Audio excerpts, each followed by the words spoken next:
মাননীয় সদস্য শ্রী নওশাদ সিদ্দিকী, আপনাকে আমি 2 মিনিট এক্সট্রা সময় দেব। 2 মিনিট এক্সট্রা সময়। Thank you sir, thank you sir. এত বিলে আপনি অবজেকশন দিয়েছেন, হ্রাসের প্রস্তাব দিয়েছেন, সেই জন্য ধন্যবাদ sir. The west Bengal panchayat second amendment bill 2026 বলতে দেওয়ার জন্য। চোরের ওপরে রাগ করে মাটির থালায় ভাত খাওয়ার মতো হচ্ছে। তৃণমূলের পঞ্চায়েতের সদস্যদের দুর্নীতি, তাদের অন্যায়ের দায় সারা পশ্চিমবাংলার খেটে খাওয়া গ্রামীণ মানুষের উপরে চাপিয়ে দেওয়া কোনোভাবেই মেনে নেওয়া যায় না। তাই এই বিলের উপরে বলতে ওঠে আমি তীব্র নিন্দা বিরোধিতা করছি। দুর্নীতিকে রোখার নাম করে এই সরকার পঞ্চায়েতের যে অ্যাকচুয়ালি যে উদ্দেশ্য সেটাকেই নিস্তেজ করার চেষ্টা করছে। শুধু তাই নয় স্যার, এই সংশোধনী স্যার সংবিধানের একাধিক আর্টিকেলে আঘাত করছে। Article 14, article 40, 243A, 243B, 243C, 243D এবং 243E ও 243O কে সরাসরি আঘাত দিচ্ছে।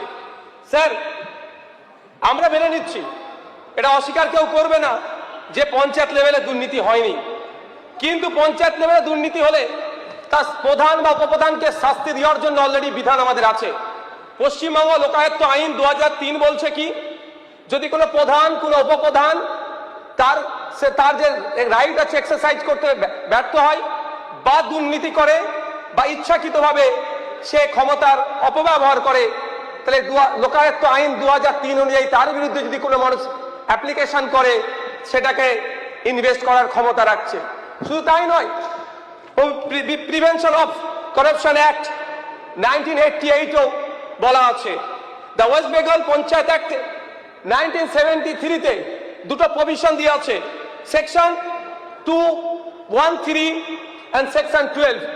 সরাসরি এখানে পঞ্চায়েতের প্রধান উপপ্রধান কোন রকম দুর্নীতি করলে তার বিরুদ্ধে কি ব্যবস্থা গ্রহণ করা যায় সে কথা উল্লেখ আছে। স্যার, পঞ্চায়েতি রাজ সম্পর্কে আমি প্রথমে একটা ইন্ট্রোডাকশন দিতে চাই। পশ্চিমবঙ্গে 1973 সালে পঞ্চায়েতে আইনের মাধ্যমে ত্রিস্তর পঞ্চায়েত ব্যবস্থা প্রবর্তিত হলেও যা কার্যকর হয় 1958 সালে বামফ্রন্ট সরকারের মাধ্যমে। তার 1978 সালে বামফ্রন্ট সরকারের মাধ্যমে। তারপর থেকেই স্যার প্রতি 5 বছর অন্তর নির্বাচন হয়ে আসছে। 1978 সালের জুন মাসে এই 1973 সালের পশ্চিমবঙ্গের পঞ্চায়েত আইনের অ্যামেন্ডমেন্ট নিয়ে এসে সফল প্রথম পঞ্চায়েত নির্বাচন পশ্চিমবাংলাতে হয়, যার এই ভারতবর্ষের পঞ্চায়েতি রাজ ইতিহাসে এক সফল মাইল ফলক হিসাবে বিবেচনা করা হয়। এবং 1992 সালের 73তম সংবিধান সংশোধনীর আগে পর্যন্ত এটাকে একটা গুরুত্বপূর্ণ দৃষ্টান্ত হিসাবে বিবেচনা করা হতো। আসলে স্যার, পশ্চিমবঙ্গে প্রথম পঞ্চায়েত নির্বাচন 1956 সালে হয়েছিল, আইন তৈরি হয়েছিল 1956 সালে, ওই বছরই নির্বাচন হয়েছিল।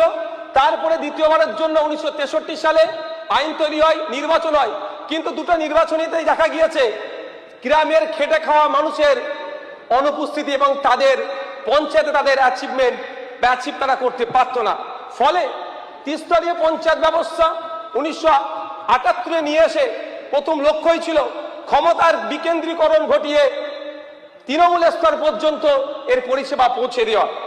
একসময় গান্ধীজি গ্রাম স্বরাজের কনসেপ্ট দিয়েছিলেন, গ্রামের হাতে ক্ষমতা, স্বশাসনের যে গণতান্ত্রিক বুনিয়াদ তার সার্থক অনুশীলন গ্রাম পঞ্চায়েতের মাধ্যমেই সম্ভব।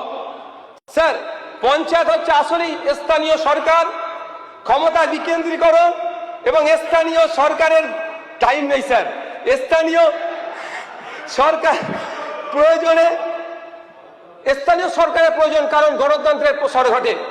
স্যার, গণতন্ত্র আর উন্নয়নের সাথে এই প্রশ্নই অবিচ্ছেদ্যভাবে একে অপরের সাথে জড়িয়ে আছে। স্যার, কেন্দ্র সরকার বলুন বা রাজ্য সরকার যে কোনো প্রকল্পই স্থানীয় সরকার বা পঞ্চায়েতের মাধ্যমেই সম্পন্ন করে। পঞ্চায়েতকে তাই ফান্ডামেন্টাল ইউনিট অফ ডেমোক্রেসিও বলা যেতে পারে। কিন্তু আমরা কি দেখছি স্যার, কি হচ্ছে এই বিলের মধ্যে, সংশোধনীর মধ্যে? ক্ষমতার কেন্দ্রীকরণ, সেন্ট্রালাইজেশন। যে কাজটি বিগত দিনে তৃণমূল সরকার শুরু করেছিল এই বিজেপি সুন্দরভাবে তাই সেটাকে প্রাতিষ্ঠানিক রূপ দেওয়ার চেষ্টা করছে। আমলা নির্ভর হলে কি স্যার দুর্নীতি মুক্ত হয়ে যাবে?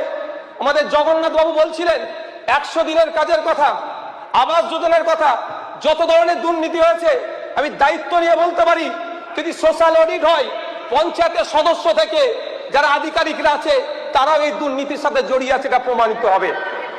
তাই স্যার শুধু স্বজন পোষণের কথা বললেই এটা এই আইন নিয়ে আসলে স্বজন পোষণ মন্দ হবে আমি বিশ্বাস করি না। কারণ স্যার যেগুলো সংশোধন করা হচ্ছে যেমন 16B 45 সেকশন 214 এর দ্বারাই দেখা যাচ্ছে জনগণের দ্বারা নির্বাচিত জনপ্রতিনিধির ক্ষমতা কেড়ে নেওয়া হচ্ছে, ক্ষমতা খর্ব করে প্রশাসনিক আমলাদের হাতে ক্ষমতা তুলে দেওয়া হচ্ছে। পঞ্চায়েতি রাজের অ্যাকচুয়াল যেটা লক্ষ্য উদ্দেশ্য সেটাকে ডাইলুট করা হচ্ছে। স্যার এটা গণতন্ত্রের জন্য স্বাস্থ্যকর নয়, অশানী সংকেত বলে আমরা মনে করছি। স্যার আসলে টপ টু বটম লেভেল পর্যন্ত বিজেপি একটা আমরা দেখেছি যে ক্ষমতার কেন্দ্রীকরণ করার এবং আমলাতান্ত্রিক হয়ে যাওয়া, এর বাইরে না স্যার। যদি এই ক্ষমতাই কেড়ে নেওয়া হয় পঞ্চায়েত রেখে লাভ কি sir? West Bengal state election কমিশনকে দিয়ে কোটি কোটি টাকা খরচ করে নির্বাচন করাটাও আমার মনে হয় বৃথা, ওটাও তুলে দেওয়ার তাহলে ভাবনা নিয়ে আসা হোক। স্যার আমাদের এই পঞ্চায়েতি রাজ সম্পর্কে প্রখ্যাত রাষ্ট্রবিজ্ঞানী তথা অধ্যাপক প্রভাত দত্ত মন্তব্য করেছিলেন, পশ্চিমবঙ্গের পঞ্চায়েত ব্যবস্থার নেতৃত্বে আছে গরিব মানুষের প্রতিনিধি। এদিক থেকে পশ্চিমবঙ্গের পঞ্চায়েত ভারতবর্ষের নজিরবিহীন, সম্ভবত এক ধরনের শুদ্ধ জাগরণ। তাই গত 15 বছর ধরে পিসি ভাইপোর সরকার মিলে পশ্চিমবাংলার পঞ্চায়েত ব্যবস্থার কোমর ভেঙে দিয়েছে। 2012 সালে প্রথম আক্রমণ নেমে আসে বিকেন্দ্রীকরণের উপরে, সেটা মুর্শিদাবাদের উত্তর 24 পরগনার জেলা পরিষদকে কেড়ে নেওয়ার। এই মমতা ব্যানার্জির আক্রমণের হাত থেকে নদিয়া জেলা, মুর্শিদাবাদ জেলাও বাদ যায়নি। নির্বাচিত জনপ্রতিনিধিদেরকে সরিয়ে দিয়ে গ্রাম উন্নয়নের দায়িত্ব আমলাদের হাতে ন্যস্ত করেছিল তৃণমূলের সরকার। আর সেই কাজটি আজকে দেখছি এই সরকার আরো জোরদার করতে চাইছে। যদি গণতন্ত্রের সবচেয়ে নিম্ন স্তরের এই প্রতিষ্ঠান আজকে আক্রান্ত হয়, নির্বাচিত জনপ্রতিনিধিদের ক্ষমতা খর্ব করা হয়, তাহলে গণতন্ত্রের সম্প্রসারণ কতটা সঠিকভাবে হবে সে স্যার প্রশ্নের সম্মুখীন হচ্ছে। স্যার আমরা সবাই দায়বদ্ধতা, সোশ্যাল অডিট, স্বচ্ছতা, ভিজিলেন্সের পক্ষপাতের বিরুদ্ধে নয়।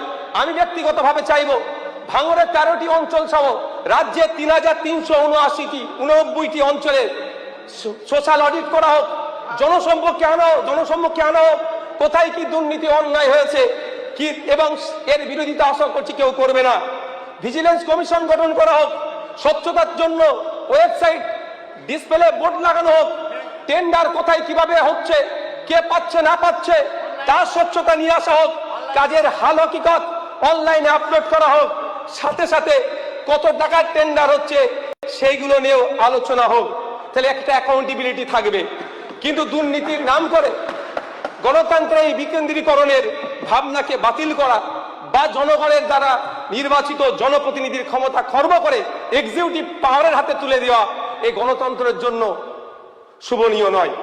স্যার বিগত সরকারের আমলে দেখেছি জেলা পরিষদ থেকে শুরু করে বিভিন্ন 3 টায়ারের ক্ষেত্রে যখন যারা পরাজিত হয়েছে তাদেরকে ভয় দেখিয়ে বকলমে ক্ষমতা দখল করেছে। আজকেও কোনো না কোনো ভাবে সেই কাজের দিকে এগোচ্ছে।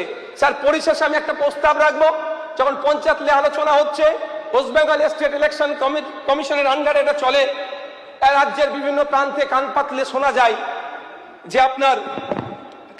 শোনা যায় যে জনপ্রতিনিধিদের শিক্ষাগত যোগ্যতা নিয়ে ভারতবর্ষের অনেক রাজ্য আছে, যেমন আমি হরিয়ানার কথা যদি বলি, সেখানে দেখা যাবে জেনারেল মেল ক্যান্ডিডেটের ক্ষেত্রে মাধ্যমিক পাস হতে হয়, জেনারেল ওমেন অ্যান্ড এসসি মেলের ক্ষেত্রে 8ম শ্রেণী পাস হতে হয়, তফসিলি এসসি নারীদের জন্য শুধুমাত্র পঞ্চায়েতের জন্য 5ম শ্রেণী পাস হতে হয়। শুধু তাই নয়, হরিয়ানাতে যে এতে পার্টিসিপেট করতে গেলে প্রত্যেকের বাড়িতে একটা ফাংশনাল টয়লেট রাখতে হবে, এও আইন আছে। তাই আমি অনুরোধ করব, আমাদের রাজ্যের ক্ষেত্রে অনেক পরিবর্তন সংশোধন আনছে, এটা আমাদের করা যায় নাকি ভাবতে হবে। তবে হ্যাঁ, একটা স্যার সমস্যা থেকে যায়, যারা ব্যাকওয়ার্ড আছে, এসটি এসসি ওবিসি আছে, তাদের ক্ষেত্রে শিক্ষাগত যোগ্যতা নিয়ে আমার সমস্যা হয়। তার জন্য আমাদের আইন করা দরকার, হয় 10 বছর, 12 বছর, 15 বছর একটা পিরিয়ড দিয়ে রাখতে হবে, যে এর মধ্যে তারা এডুকেশনটা কমপ্লিট করতে হবে। এটা করতে গেলে আর একটা গ্রামীণ সমস্যার সমাধান হবে, যে স্কুল ছুট হচ্ছে, এই আগামী দিনে পঞ্চায়েতের কম্পিটিশন ইলেকশনে আমরা দাঁড়াতে পারবো না, তাহলে আমাদের পরিবারের কেউ দাঁড়াতে পারবে না, তাদেরকেও স্কুলমুখী করবে। এক কাজে দুটো হবে, আমরা শিক্ষিত জনপ্রতিনিধি পাবো এবং স্কুল ছুটে বন্ধ রাখতে পারবো। পরিশেষে আবারও বলবো, এই ক্ষমতার বিকেন্দ্রীকরণকে যেভাবে কুক্ষিগত করা হচ্ছে, আবারও বিবেচনা হোক।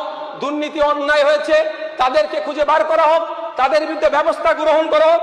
এখানে একটা জায়গায় বলা হচ্ছে, অদ্ভুতভাবে দেখছি, যে দল যদি চেঞ্জ করে নেয়, প্রতিনিধি যদি দল চেঞ্জ করে নেয়, তাকে কিভাবে খুঁজে পাবেন? স্যার, যদি সরকারি আধিকারিক দুর্নীতি করে গায়েব হয়ে যায়, তাকে কিভাবে খুঁজবেন? তাকে যেভাবে খুঁজবেন, জনপ্রতিনিধিকেও সেইভাবে খোঁজা যায়, যদি খোঁজার মানসিকতা আমাদের থাকে। মাননীয় সদস্য, আপনার সভা শেষ হয়ে এই আইন নিয়ে একটু আবারও বিবেচনা করা দরকার। ধন্যবাদ স্যার।